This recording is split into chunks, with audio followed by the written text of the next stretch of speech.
Guys, pagka nag-itlog na sila, so okay na, multivitamin. So kung anong daw kung pwede nyo ibigay. Kung meron kayong budget na pambili ng pink mineral, Picotrin, lagyan nyo lagi. Tapos glitch meron. Maganda yun para sa mga ibon natin. So Picotrin, pink mineral, redstone, kung anong meron kayo dyan. Kung total, gagamitin nyo naman pang wand of praise, ponduhan nyo na. Kailangan, ito yung sinasabi ng mga veterinary na fancier. Ako kasi ganun din.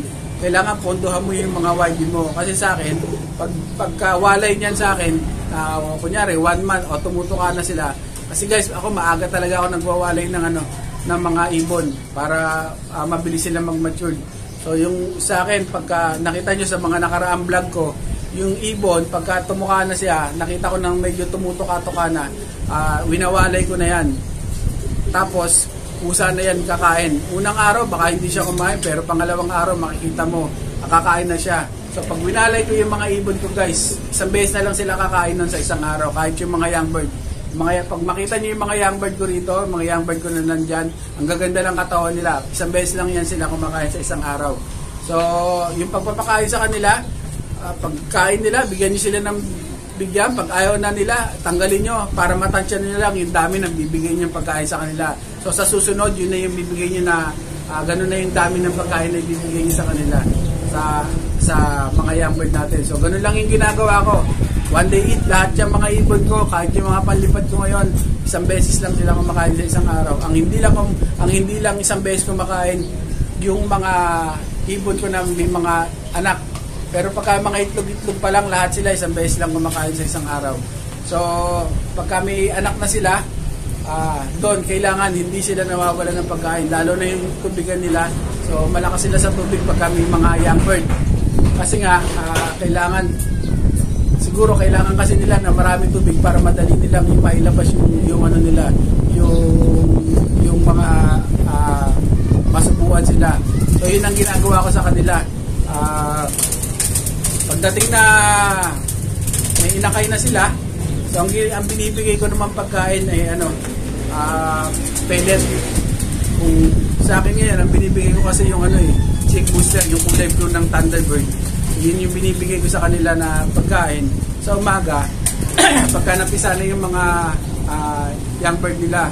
So kung gusto nyo subuan yung mga ibon ninyo ng pagka pwede na silang subuan ng mga ideal, o subuan nyo kung meron kayo ideal, o kung meron kayong multivitamins, calcium, pwede na yun, yung pula-puti. So, ang ginagawa ko sa umaga, binibigay ko sila, puro pellet o chick booster lang binibigay ko sa kanila. Tapos sa hapon na yung yung mga buto. Kasi pagka binigyan mo sila na sinabay mo, pipiliin lang nila yung buto, tapos tinatapon nila. So sayang kasi yung patoka pagka ganon. So ginagawa ko,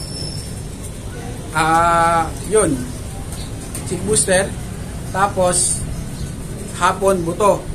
Tapos nun, pagka may oras ako, o kaya lagi naman ako may oras dito dahil hindi naman ako maalis ng bahay, nandito lang ako. Ang ginagawa ko para hindi mahirapan yung mga magulang tsaka mag-itlog agad, kung kailangan ko na yung second clutch nila, ang gagawin ko, bobombitin ko yung mga ibon. So guys, hindi ako nagtatapon ng first clutch ng mga ibon, ng mga ibon ko rito, ng mga binibreed ko. Hindi ako nagtatapon. So sayang kasi yung mga inondisyon mo na matagal, kagaya niyan, 2 months yan, bago ko sila kinasa uli. Ito lang mga nakaraan talaga ang breeding ko talaga. So sayang naman kung itatapon ko yung mga kondisyon naman sila, tatapon mo yung first egg. So yung iba naman kasi ginagawa nila, tinatapon talaga nila. So kanya-kanya kanya-kanya sistema sa pag-iibon. So yung mga gumagawa ng gano'n, so doon kasi sila hiyang. So yung kagaya nga lagi ko sinasabi, yung bawat sistema ng bawat fancier, so respeto natin. Kung saan tayo hiyang, yun ang lagi natin gawin. So malapit tayo sa panalo pagka ganun. So observation lagi. Ang ginagawa ko, pagka pwede na silang 10 days o ilan days, baka pag pwede na, may mga kulay-kulay na talaga, may mga na sila, may mga istro-istro na, binabombet ko na sila. Ang ginagawa ko naman, ang nilalagay ko yung chick booster, Tapos nilalagyan ko ng, pagka meron kayo Pico-3, lagay nyo na doon. Ako kasi ang nilagay ko ngayon, bumili ako ng calcium tsaka multivitamins, yung Sesical. Mas mura kasi yun pag sa online, mas mura yun. So yun ang binibigay ko sa kanila. Tapos meron ako ditong malunggay powder, dahil maraming dahon yung malunggay ko dati. So sayang yung pinagkukuha ko, tapos in-air dry ko lang. So hindi ko binilad sa araw, hayaan ko lang matuyo sa ilalim ng basta hindi sila nabibilad. So yun yung mga yung ginagamit ko ngayon sa mga young bird. Malalakas lahat yung mga young bird. So pagka ganon at binombet mo sila, nakukondisyon agad yung mga yung mga magulang. So ang ginagawa ko noon, lalagyan ko na agad ng 2 paso na yung breederan ko, kasi makukondisyon na sila, makikita mo sila mga 2-3 araw mong binobombet yung mga ibon, yung mga anak nila, hindi na sila gaano kasi nagsusubo, pero sinusubuan pa rin talaga nila yon, kasi natural sa kanila, kahit na ayaw magpasubo, talagang pipilitin nila na subuan yung mga young bird nila. So ang ginagawa ko, lalagyan ko na agad ng pangalawang paso, ganun uli ang proseso. Yung may mga medyo malalaki pang butil na bato-bato, tapos tutukain na nila agad yun, mga ilang araw mag-iitlog na yon. Tapos ididiretso ko lang yung mabilis lang magbombit, mas matipid, tsaka walang ganong natatapon yung pagkain. Pagka bukar mo ng bunganga, isang ganun lang, isang segundo, 2 segundo, tapos busog na sila. So yung iba hindi naggaganon, so sistema nila yon. Ako, nagbobombit ako. Hindi ko alam doon sa iba. So ako, lahat doon ko na nilalagay sa pambombet ko. Tapos lalagyan ko lang ng tubig. Pagka mga ganun, kunyari, ganun karami yung chick booster mo, syempre, ang tubig doon, mga ganun karami. So tatansyahin na lang natin na hindi sobrang labnaw, hindi rin sobrang lapot yung pang binobombet natin. So yung mga ibon ko, kung makikita nyo, malalakas yan. Tapos pagka medyo 14 days, 15 days, makikita mo yan, medyo tumutuka-tuka na yan sila, tinitigilan ko na sila na bombetin. Tapos doon naman yung time na medyo magugutom na sila, tapos tutuka na sila. Tapos pag nakita ko tumutuka na sila, winawalay ko na sila. So okay na yun. Ito yung proseso na ginagawa ko doon sa mga kalapati ko ngayon. Pati may mga imported ako dyan na breeding ngayon. So mas mabilis yung proseso ng pagdami nila pagka ganun yung ginagawa nyo o ganun yung ginagawa ko. So yung time ngayon ng breeding, samantalahin natin, kasi pagdating na naman ng tag-ulan, medyo hindi magandang mag-breed dahil nga malamig. Pero yung iba dyan, tinutuloy ko, okay lang, kung ano yung ilabas nila, pero dapat laging kondisyon yung mga natin, yung mga ibon natin. So yun. Gawin ninyo yung mga dapat gawin na makakapagpalakas sa mga YB nyo. Poponduhan para sa OLR. So guys, sa OLR, ano ba yung mga ipapasok natin na ibon? So bago tayo dumako sa edad ng ibon na magandang edad ng ibon para ipasok sa OLR, ano ba yung mga dapat bloodline na dapat ipasok natin sa OLR? So ako, ang ginagawa ko, kasi yung OLR kasi nasa 500 kilometers o 550 kilometers karaniwan.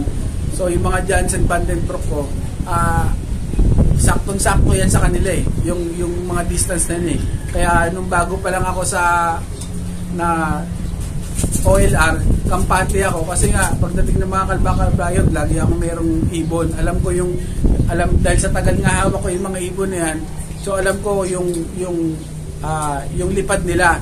So ang ginagawa ko din sa mga ibon, teka lang. So guys, yung payo ko lang do sa mga mag-e-entry sa OLR, kung meron naman kayo kakayahan na mag-entry ng 3, 4 o maglagay kayo ng mga ibon na pang long distance ninyo talaga, at saka yung mga pang puling-puling ninyo, kasi sa OLR malapit pa lang o basta nagkaroon ng pooling diyan, malaki din talaga yung yung mapapanalunan ninyo na premyo sa pooling pa lang. So mas maganda maglagay kayo ng mga ibon ninyo na may mga speed talaga. Medyo pagpasok nyo doon, medyo dapat magulang-gulang yung ibon ninyo. So ako, yung mga ibon ko na yan kasi yun na yun talaga, yun na talaga yung yung bloodline talaga na nilalaro ko sa OLR. So yung mga Jansen Vandenbroek ko, ngayon meron akong Jansen Vandenbroek across sa mga Ganasburg. Meron din dito mga Ganasburg talaga na pwedeng ipasok sa OLR. Kasi nga, alam mo naman yung mga Ganasburg ay magaling din talaga sila sa sa mga OLR. So pag sinabing OLR kasi mga lap winner talaga malalaki diyan. Yung mga lap winner nila malalaki yung premyo. So yung ibon na ipapasok sa OLR, kung meron kayong mga speedbird na dito kasi yung mga ipapasok namin dito ngayon, yung sa mga tropa, yung ibang ibon dito, ini-sponsoran lang din nila na ipasok sa OLR. So walang problema, sila yung gumastos dyan sa pang entry, tapos pang-patok-patok. Yun lang, ganun lang yung sistema. So ipapasok diyan yung mga yung mga tingin ko yung mga ipapasok ko ngayon, mga Jansen Vandenbroek tsaka yung mga Jansen tsaka yung yung mga Ganasburg. So yun yung mga ipapasok ko diyan. So pagpasok ng ibon sa OLR, ako naman at least 2 months yung bago ko pinapasok yung mga ibon sa OLR. So yung 2 months na yon, magandang edad na yon para hindi sila mabuli, para pagka alam nila na makipagbalyahan agad, kasi dito pa lang 15 days nakipagbalyahan na sila dyan sa mga kasama nila kasi nga maaga ko silang winawalay. So pagdating ng 2 months nila talagang, tapos isang beses ko lang pinapakain, talagang pagdating doon sa OLR, talagang pag pinakain nila, nakita ng pagkain, kakain at kakain yan sila. So hindi mo na sila mabubuli. So ganun yung ginagawa ko. Yung iba sa Sir Mike, may nagtanong, pwede ba yung 3 months o 4 months? Pwede. Bakit hindi? Pwede ipasok yun. Kung talagang wala kayong papasok ng ibon, mapapaamo naman kasi ito, kasi karaniwan, sinasabi ko lagi, yung mga pwesto ng mga OLR, observe nyo, karamihan yung mga malalaking OLR, magaganda yung lugar nila. So karaniwan yung mga nasa mga bundok, nasa mga magagandang, walang ganong mga nagkakalapati, walang ganong bahay. So ganun yung karaniwan. So mapapaamo rin talaga doon yung iba. So yung iba talaga ganun magdala ng ibon sa OLR, 3 months, 4 months. So ang pinapayo ko 2 months pataas o 3 months, at least 2 months o 3 months. Yeah, pwede yung magandang edad para dalhin sa OLR. So guys, kwentahin nyo na lang, basta yearling tatapos sila ng karera ng race sa OLR. Pinakamaganda yung 9 to 10 months, diyan talaga malalakas kung 11 months, malalakas sila diyan. Tsaka yung mga pakpak nila kompleto, kasi pagka sumobra ka sa buwan ng pagbibilang mo, kagaya nung nangyari sa akin ng season 5 na yon, nakita ko yung ibon ko, tag-8 na lang yung pakpak. May mga ibon kasi na pag gumulang na sila, pag naglaglag sila ng pakpak, merong tigda-2 na agad naglalaglag sila, tapos lugon na agad sila. So yung ibon ko, ganun ko kinuha yung pagkatapos ng race ng season 5, tag-8 na lang pakpak nila. Alam ko na yun nung una pa lang na medyo maaga ko silang nadala. Pero may mga ibon kasi na karamihan sa mga ibon, madalang din naman yung talagang dala-dalawa naglalaglag. Karamihan kasi tag-iisa lang. Kung ganun yung ibon ninyo, sa observation ninyo, sa mga breeder ninyo, so okay lang, kasi mas maganda, mas magulang, mas maganda. Kung ang ibon nyo naglalaglag, pag naglaglag sila, naglubog sila, isa-isa lang, mas maganda yung ganun kaysa rin sa magdala-dalawa. Pero ang sinasuggest ko, nadalhin nyo yung ibon nyo ng 2 to 3 months, tapos tatapos sila ng at least 9, 10 o 11 months. So yun yung pinaka maganda na edad na ibon na malakas sila na tatapos sa OLR. So guys, ano pa ba yung mga so yun lang yung pagkatapos nun, maghihintay na lang tayo ng datingan o result sa sa mga OLR na sinalihan natin. So guys, enjoy. Sabihin ko uli sa inyo, i-enjoy lang natin to. At kung may tanong kayo, itanong nyo lang sa akin. Libre naman magtanong. O i-PM nyo lang ako. So, o kaya i-comment nyo yung mga tanong ninyo. So, sasagutin natin yung mga tanong ninyo. So guys, good luck at enjoy lang natin yung pag-iibon natin. Kung meron pa ako nakalimutan na i-topic tungkol sa OLR, PM nyo lang ako at sagutin natin yan. So guys, good luck sa inyong lahat at enjoy yung pag-iibon natin. What's up mga kaibon? Please like, share, subscribe, and don't forget to hit the notification bell down below para ma-notify kayo sa mga bagong videos namin. Mom,